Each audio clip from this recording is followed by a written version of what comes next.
Imagine with its roar of thunderous engines piercing through the crisp European sky, a lone P-47 Thunderbolt flies through thick clouds of flak shells, its 8 machine guns firing away as it dives into a pack of Nazi fighter planes. This is no ordinary pilot in the cockpit, for it is Gabby Gabreski, the Polish-American hero who changed the course of air combat through sheer grit and determination. From the ruins of Pearl Harbor to the action-packed dogfights through Nazi Germany, Gabby's is a tale of rags-to-riches success, narrow escapes, and an unprecedented 28 kills that made him America's #1 fighter pilot in Europe.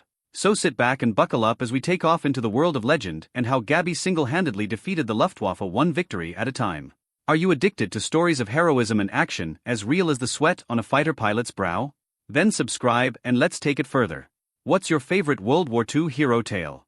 Let us know in the comments. In the quiet town of Oil City, Pennsylvania, back in 1919, a boy named Franciszek Gabreski entered the world, born to hard-working Polish immigrants who had crossed the Atlantic from Frampol seeking a better life. His father, Stanley, ran a modest grocery store where young Francis, soon nicknamed Gabby for his chatty nature, spent his days stacking shelves and dreaming beyond the small-town horizon. The family spoke Polish at home, a language that would later become a lifeline in the chaos of war.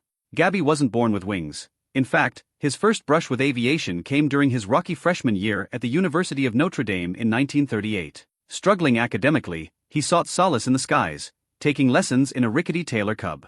But the flights were bumpy. His instructor shook his head, saying Gabby lacked the touch to ever solo. Undeterred, the young man pressed on, his immigrant roots instilling a fierce work ethic that would propel him far beyond those early doubts. As Europe erupted into flames with Hitler's invasion of Poland in 1939, Gabby felt a personal pull. His heritage burned within him, and by July 1940, he enlisted in the U.S. Army Air Corps, leaving Notre Dame behind. Flight training was no easy ride. Primary at Parks Air College in Illinois on the Stearman PT-17, where he barely scraped through an elimination check. Then basic on the Vultee BT-13 at Gunter Army Air Base in Alabama, and advanced on the North American at-6 at Maxwell Field.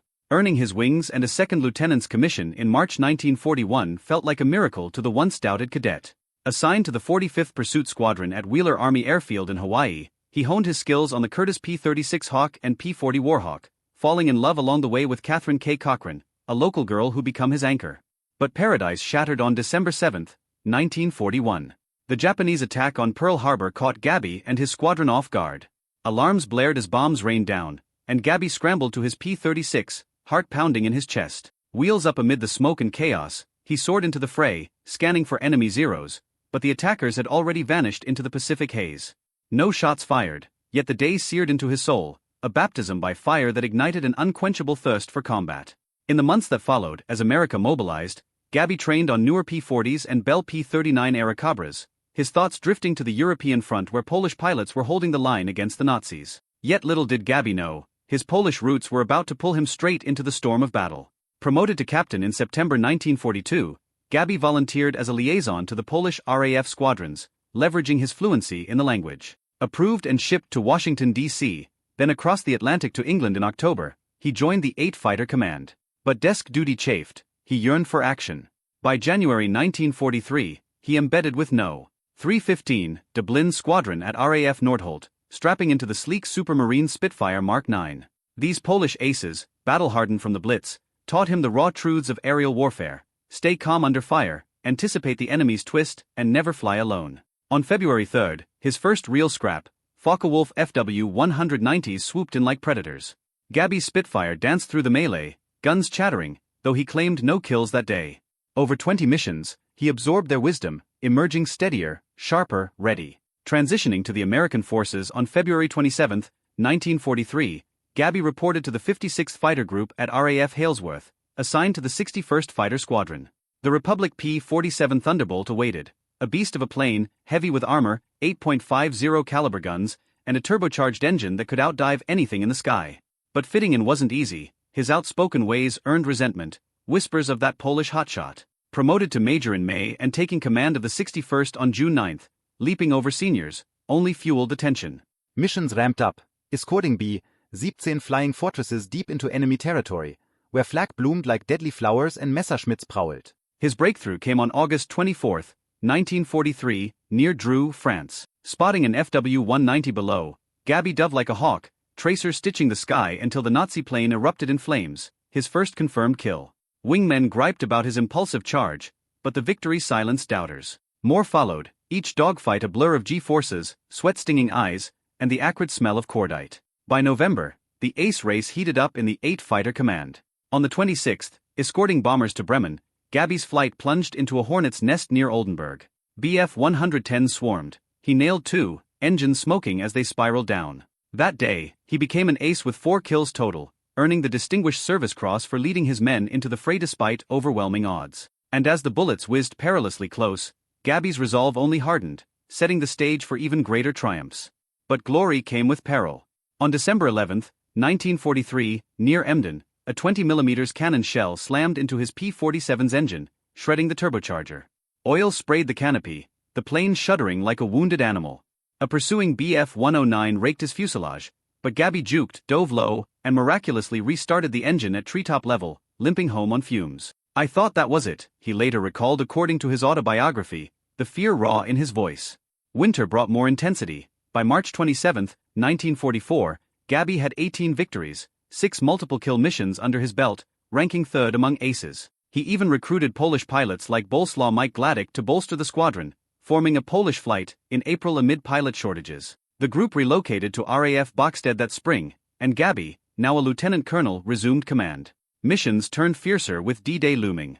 On May 22, over Hopperhofen, Germany, he downed 3 FW-190s in a whirlwind of twists and turns, the sky alive with exploding aircraft and parachutes blooming like dandelions. Each victory carried emotional weight: lost comrades, the thrill of survival, the gnawing homesickness for K waiting stateside.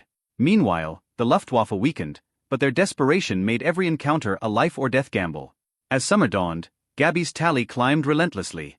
On June 27, he tied Robert S. Johnson as the ETO's top ace, surpassing World War I legend Eddie Rickenbacker's record, a moment of quiet pride amid the roar. Then, on July 5, 1944, over Evreux, he claimed his 28th, a Bf 109 disintegrating under his guns, matching Pacific ace Richard Bong's total. The cockpit vibrated with triumph, but exhaustion crept in after 166 sorties. With 3 ground kills from strafing runs, Gabby was a legend, his P-47 marked HV, a symbol of American might. But fate, ever the cruel navigator, had one final twist in store for this unbreakable ace. Yet the war wasn't done with him.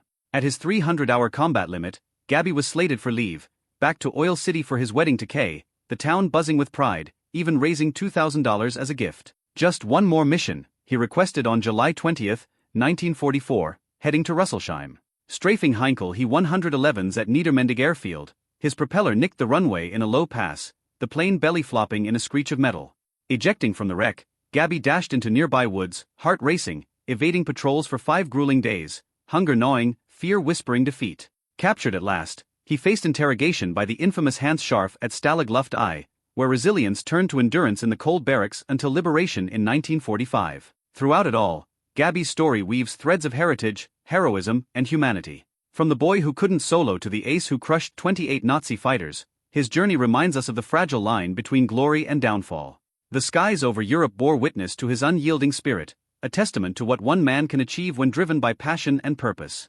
The cockpit of Gabby Gabreski's P-47 Thunderbolt, HVA, bore the stark white tally marks of 28 kills by mid-1944, each a silent testament to the man who refused to quit.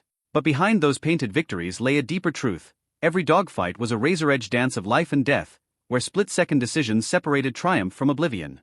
As the war ground on into 1944, the skies over Germany grew deadlier, the Luftwaffe more desperate, and Gabby's own legend more burdensome. He had become the wolf leading the wolf pack, the 56th Fighter Group, yet the weight of command pressed heavier with every mission. Back in the cold barracks of RAF Halesworth and later Bachstedt, life for the pilots was a strange mix of routine terror and fragile camaraderie. Mornings began before dawn with briefings in smoke-filled rooms, maps pinned to walls showing flak concentrations like red spiderwebs over Berlin, Hamburg, and the Ruhr. Gabby, now a lieutenant colonel, stood at the front, his voice steady but eyes tired, outlining vectors, rally points, and the ever-present threat of German jets on the horizon. His men listened intently, some with awe, others still nursing grudges from his rapid rise. But resentment faded when engines roared to life. In the air, survival trumped everything. One mission etched itself into memory: February 20, 1944, deep over enemy territory escorting B-17s. The bombers droned on, trailing contrails like white scars across the sky. Suddenly, a formation of twin-engine Bf 110s appeared below, engines glowing as they climbed to intercept. Gabby spotted the lead Zerstorer, its black crosses stark against grey camouflage. He rolled in from above, the Thunderbolt's radial engine growling as he closed the distance. "Wait till you get him right in the sights," he always told his pilots, then short bursts. "No use melting your guns." He squeezed the trigger at 300 yards, tracers arcing in controlled streams. The Bf-110's wing folded like paper, debris spun past his canopy as the enemy plane disintegrated. Moments later, he swung onto another, firing until the German fighter erupted in flames. 2 kills in one pass, the cockpit filling with the sharp tang of gunpowder and hot oil. But the thrill of victory never lasted long, because the next wave was already climbing, hungry for revenge. As spring thawed the frozen ground, the 56th moved to Boxted, closer to the channel for quicker scrambles. D-Day preparations ramped up, missions shifted from deep escorts to covering the invasion fleets and pounding coastal defenses. Gabby's tally kept climbing, often in multiples. On May 22, 1944, over Hoperhofen, he led his squadron low over an airfield where FW-190s were scrambling. The sky turned into a chaotic ballet of turning fighters. Gabby dove on the lead pair, his 8.50 calories hammering. One FW-190 exploded mid-takeoff, another tried to evade but caught fire under sustained fire. A third twisted away, but Gabby followed, closing to point-blank range. The German pilot bailed out as his plane spiraled down in flames. 3 in one mission. His squadron claimed more that day, but the adrenaline left Gabby drained, hands shaking on the stick as he formed up for the return. He confided later in his autobiography how each victory felt heavier. The faces of downed pilots flashed in his mind, the realization that these were men, not just machines. Yet he pushed on, driven by the same immigrant grit that carried him from Oil City to the skies. His Polish heritage surfaced again. He handpicked pilots like Bolesław Gladek and others for a Polish flight, boosting morale and sharing tactics honed in earlier RAF days. The group became a family of sorts. Jokes in the mess hall, quiet prayers before takeoff, the unspoken pact to bring everyone home. What no one expected was how close Gabby would come to never returning at all. By late June, the ace race had reached fever pitch. On the 27th, Gabby downed a Bf-109, tying Robert S. Johnson at the top of the ETO leaderboard and surpassing Eddie Rickenbacker's World War I record. The base erupted in cheers. Newspapers back home splashed headlines about the Polish-American kid from Pennsylvania. Then, on July 5 near Évreux, France, he spotted a lone Messerschmitt lurking near the bombers. He peeled off, the P-47 slicing through cloud. The German twisted hard, but Gabby anticipated the move, leading his fire perfectly. The 109's canopy shattered, flames licked the fuselage, and it tumbled earthward. 28. He matched Richard Bong's Pacific total, becoming America's undisputed top ace in Europe. In the cockpit, silence, only the hum of the engine and the pounding of his heart. He radioed the tally calmly, but inside, a storm raged, pride, exhaustion, the ache for home. The 300-hour combat limit loomed. Orders came: stand down, head stateside for leave, for the wedding to Kay that had waited so long. Oil City prepared a hero's welcome. The town had raised money for gifts. Gabby packed, said goodbyes, but the war had one last cruel joke. A bomber escort to Russelsheim was scheduled for July 20th. Just one more, he told his superiors, strapping in for what should have been a routine run. Low over Germany, he spotted He-111 bombers parked wingtip to wingtip on Niedermendig airfield. Instinct took over. He dove, guns blazing, stitching the line of aircraft. The first pass missed high, he reversed sharply for another. Dropping the nose to adjust, the prop tips kissed the runway, metal screamed, vibration tore through the airframe like a jackhammer. The Thunderbolt slewed, belly slamming the grass in a shower of dirt and sparks. Gabby kicked the canopy open, rolled out, and sprinted for the woods as German troops shouted and rifles cracked. Hiding in the underbrush, heart slamming against his ribs, he realized the unthinkable. America's top ace was now on the ground, alone, deep in enemy territory. For 5 agonizing days, Gabby evaded patrols, crawling through fields, drinking from streams, stomach empty, mind racing with thoughts of Kay, his family, the men he'd left behind. Hunger clawed, fear whispered surrender. But he pressed on, until a farmer spotted him and turned him in. Captured, he faced interrogation by Hans Scharf, the Luftwaffe's master questioner. "Hello Gabby," Scharf said with a smile, holding up a newspaper detailing the 28th kill. "We been waiting for you." Transferred to Stalag Luftwaffe on the Baltic coast, Gabby entered a world of barbed wire, roll calls, and gnawing boredom. The camp held thousands of Allied airmen. Gabby, as a senior officer, helped maintain order amid the hunger and cold. Escape tunnels were dug, dozens, but few succeeded. News of the advancing Allies trickled in via hidden radios. Hope flickered. Yet the wait tested even his iron will. In those dark months, Gabby's story shifted from the roar of combat to quiet endurance, the unbreakable spirit that had carried him from doubt to legend now sustaining him through captivity. Liberation came in April 1945, Soviet forces arriving first, then the Americans. Gabby stepped free, thinner, older but alive. His war in Europe ended not in glory, but in survival, a final humbling lesson from the man who crushed the Luftwaffe one fighter at a time. The barbed wire of Stalag Luftwaffe stretched endlessly along the bleak Baltic coast, a grey ribbon cutting through the frozen pines. Inside the camp, thousands of Allied airmen, Americans, British, Poles, French, endured the long winter of 1944-45 in wooden barracks that creaked under snow and wind. For Francis Gabby Gabreski, the man who had once ruled the skies with 28 kills painted on his Thunderbolt, captivity was a different kind of war. No dogfights, no roaring engines, no adrenaline rush. Just cold, hunger, and the slow grind of waiting. He arrived in late July 1944, thinner from days of evasion and interrogation, his flight jacket still bearing the faint smell of cordite and oil. The guards marched him through the gates under the watchful eyes of Commandant Oberst Hermann Gödecke. Gabby squared his shoulders, refusing to look defeated. Inside, fellow prisoners greeted him with quiet respect. Word of his record had spread through the grapevine of shot-down pilots. The top ace, they whispered. The one who tied Bong. He found a bunk in Barrack 6, shared with other senior officers, and settled into the routine that would define the next 9 months. Endless roll calls, meager rations of thin soup and black bread, and the constant effort to stay sane. Mornings began at dawn with a Appell. The Germans counting heads in the snow-covered yard, breath fogging in the frigid air. Gabby stood tall, hands in pockets to hide the tremble from cold. After roll call, the men returned to their barracks, where they organized classes, languages, history, engineering. Gabby taught Polish to interested airmen, his accent thick and warm, reminding him of home. He played bridge, read smuggled books, and listened to hidden radios tuned to BBC broadcasts. News from the front filtered in like precious drops of water.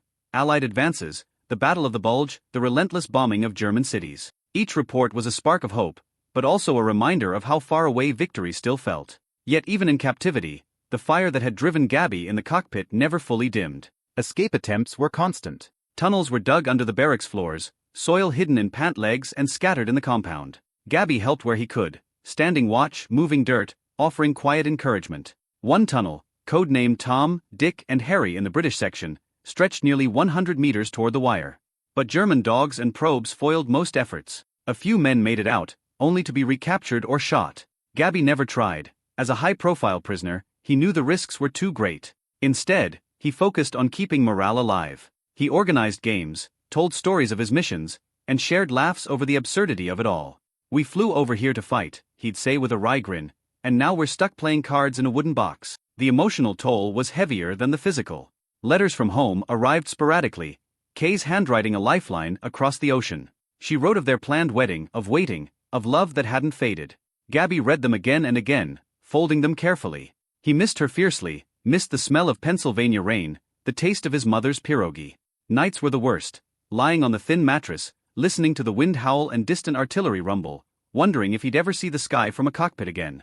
Interrogations continued, though less intense. Hans Scharf, the Luftwaffe's master interrogator, had already extracted what he could during Gabby's initial questioning. Scharf was polite, almost friendly, offering coffee and cigarettes while probing for details on American tactics. Gabby gave nothing useful, only name, rank, and serial number. "You're a hero back home," Scharf once said, sliding a newspaper across the table with a photo of Gabby's 28th kill. Gabby stared at the image of his Thunderbolt and felt a pang of loss. The war had taken his plane, his freedom, but not his pride. Then came the winter of 1944-45, the coldest in memory, and the camp teetered on the edge of despair. Rations dwindled as Germany itself starved. Men lost weight, faces hollowed, spirits frayed. Dysentery swept through the barracks. Blankets were thin, heating sporadic. Gabby, like the others, grew gaunt, his once powerful frame reduced. Yet he refused to break. He kept a small diary, scribbling notes on scraps of paper, dates, names, small victories. He helped weaker prisoners, sharing his Red Cross parcels when they arrived, trading cigarettes for extra bread. In the darkest moments, he thought of the men he'd lost over Germany, the wingmen who hadn't returned, the B-17 crews he'd escorted into hell.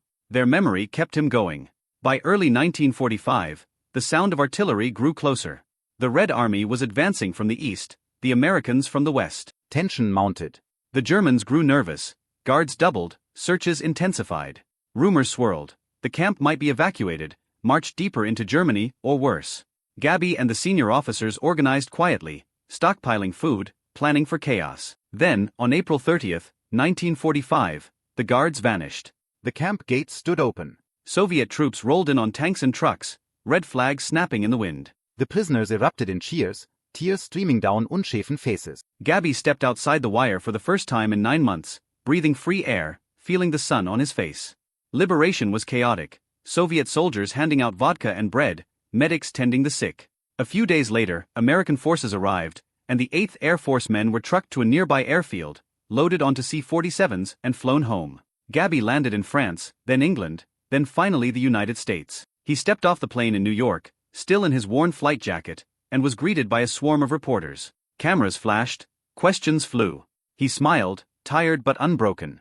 "It's good to be back," he said simply. But the war wasn't quite over for him yet. There was one more journey, one more promise to keep. Home in Oil City, Pennsylvania, the town turned out in force.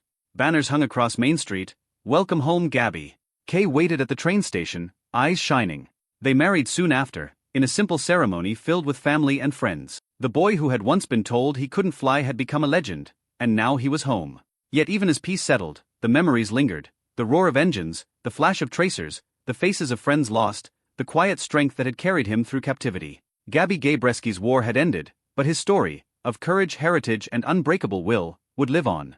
The train whistle cut through the crisp autumn air as it pulled into Oil City Station in late 1945. Banners stretched across the platform, "Welcome home, Gabby," and "Our hero" flapped in the breeze. A brass band struck up the Star-Spangled Banner, slightly off key but full of heart. Children waved small flags, veterans in faded uniforms stood at attention.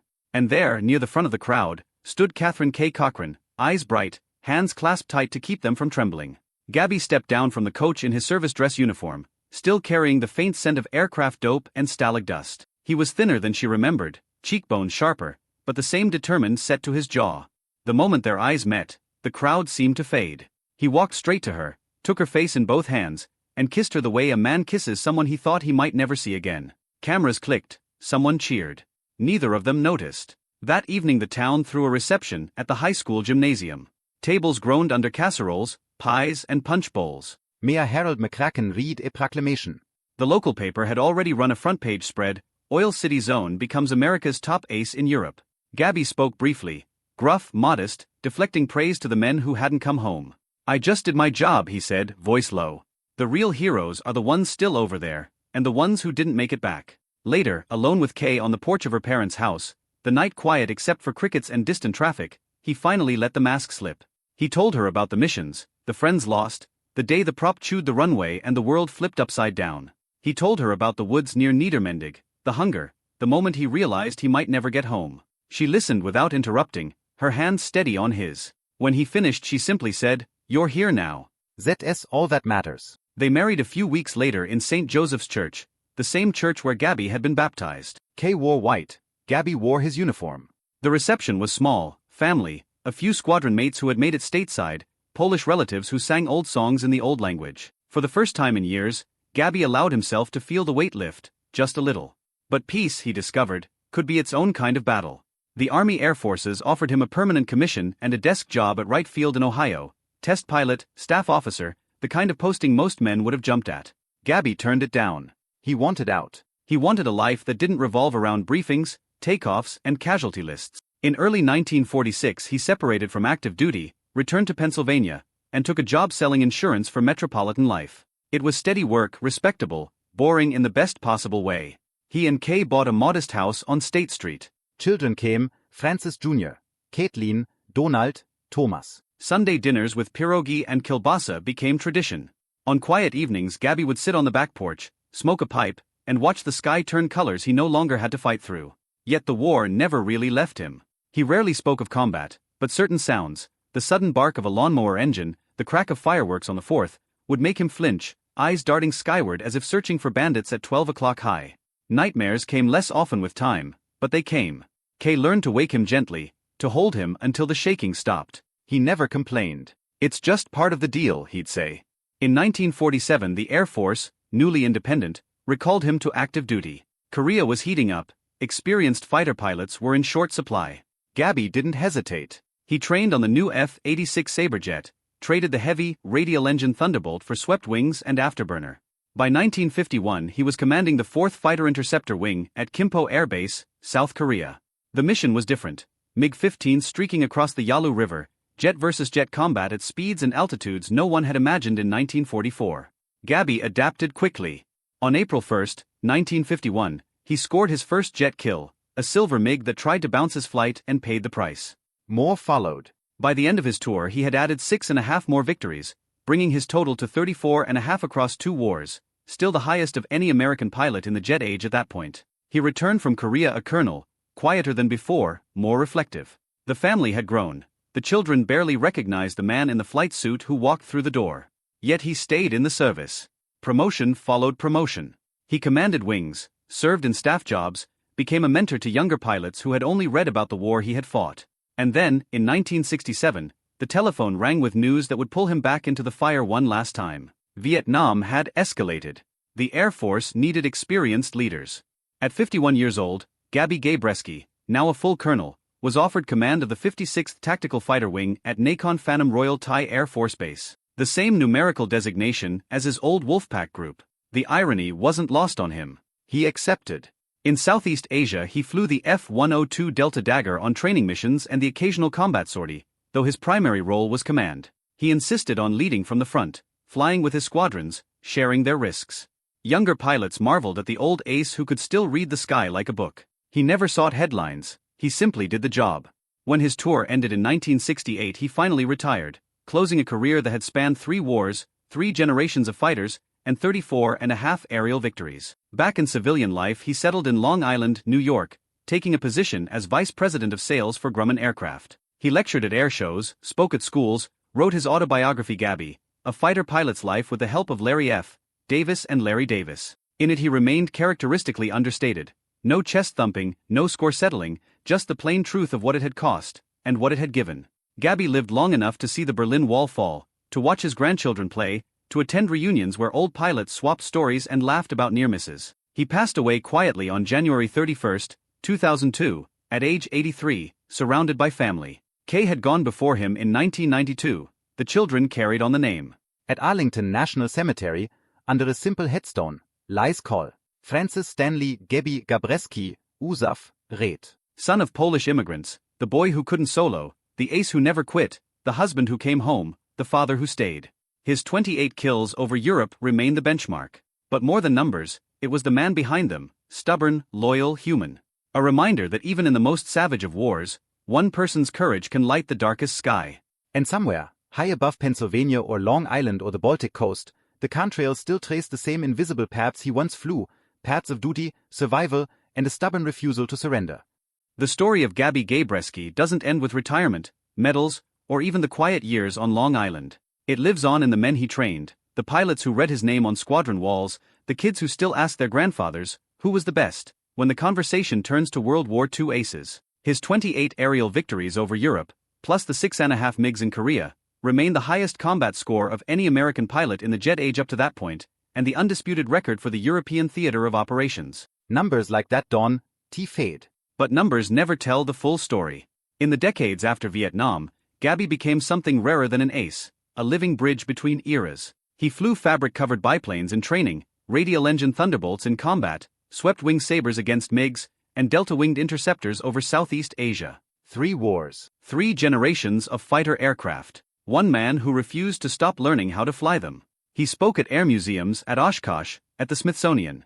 Younger pilots, some barely old enough to have read about D-Day, would approach him after talks, hesitant, almost reverent. "Sir, what was it really like?" they'd ask. Gabby never romanticized it. He'd lean in, voice low and gravelly from years of oxygen masks and cigarette smoke, and answer plainly, "Scary as hell most days. You were either on top of the fight or running for your life. There wasn't much in between." Then he'd smile, that crooked half-smile, and add, "But when you got one clean, when you saw it burn and knew you'd kept your guys alive, that feeling stayed with you." He never claimed to be fearless. In interviews late in life he admitted the truth most aces bury: every mission carried the same cold knot in the stomach. The difference, he said, was what you did with it. You could let the fear freeze you, he told one oral history interviewer in the 1990s, or you could use it to sharpen everything: your eyes, your hands, your decisions. I chose the second way. Most of the time it worked. His autobiography, Gabby, A Fighter Pilot's Life, published in 1991, became required reading in many fighter squadrons. Not because it was flashy, Gabby hated self-promotion, but because it was honest. He wrote about the pride of the first kill, the guilt that followed, the nights he lay awake replaying missions where friends didn't come back. He wrote about the Polish pilots who taught him how to survive, about the Polish flight he formed in the 56th, about the day he hit the ground at Niedermendig and thought, this is how it ends. He wrote about Kay, about the children, about coming home and trying to be a father instead of a warrior. Readers felt the man behind the legend. And in those pages, something else emerges, the stubborn thread of heritage that ran through every chapter of his life. Franciszek Gabreski was born to parents who spoke Polish at the dinner table, who kept the old songs and the old faith alive in a small Pennsylvania town. That identity never left him. In the RAF mess halls with No. 315 Squadron, he spoke the language of his parents with men who had fought the Luftwaffe since 1939. In Stalag Luft, he taught Polish to American prisoners and listened to stories from Polish airmen who had escaped occupied Europe only to be shot down again. Even in Korea and Vietnam, when younger pilots teased him about his accent on the radio, he wore it like a badge. My father came here with nothing, he once told a reporter. He worked every day so I could have a chance. I flew for him, for my mother, for every Pole who never got to leave the old country. That pride carried into peacetime. He remained active in Polish-American organizations, attended reunions of Polish RAF veterans, quietly supported causes that kept the memory of Poland's suffering and resilience alive. When the Iron Curtain fell in 1989, he watched the news with tears in his eyes, not just for the end of communism, but for the country his parents had been forced to leave behind. Gabby lived to see the new century begin. He watched the first Gulf War on television, saw F-15s and F-16s doing the job his P-47s once did, and nodded quietly. They've got better gear, he told a friend, but the fight's still the same. Keep your head on a swivel and bring your wingman home. On January 31, 2002, at his home in Huntington, Long Island, Gabby Gabreski died peacefully at the age of 83. Kay had passed 10 years earlier. The children and grandchildren gathered around him in his final days. The Air Force gave him full military honors at Arlington National Cemetery. A formation of F-15 Eagles from the 1st Fighter Wing flew the missing man pass overhead, slow, deliberate, one jet peeling away into the sky in silent tribute. The headstone is simple. Francis S.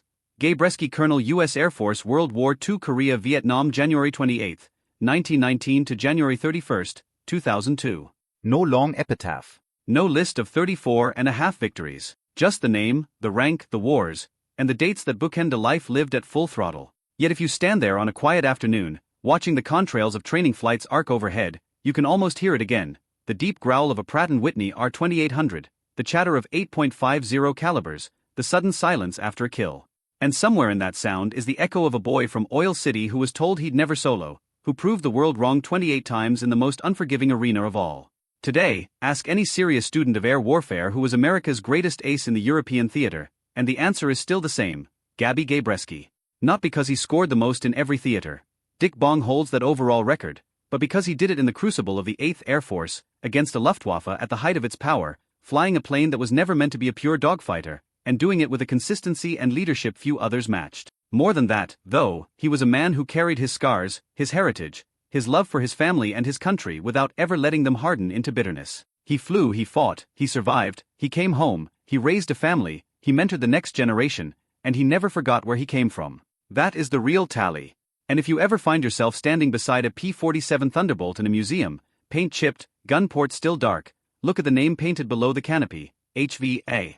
Think of the Polish kid from Pennsylvania who sat in that cockpit, heart hammering, guns loaded, and took the fight straight to the enemy. Then ask yourself the question every pilot who ever strapped in has asked. Would I have had what it took? Gabby did. And that's why we still tell his story. This concludes the full documentary-style script on Francis Gabby Gabreski, America's top ace in the European theater of World War II. If you'd like revisions, additional scenes, voiceover timing notes, suggested B-roll visuals, or an expansion into another phase of his life, Korea or Vietnam in greater detail, just let me know. Thank you for trusting me with this story.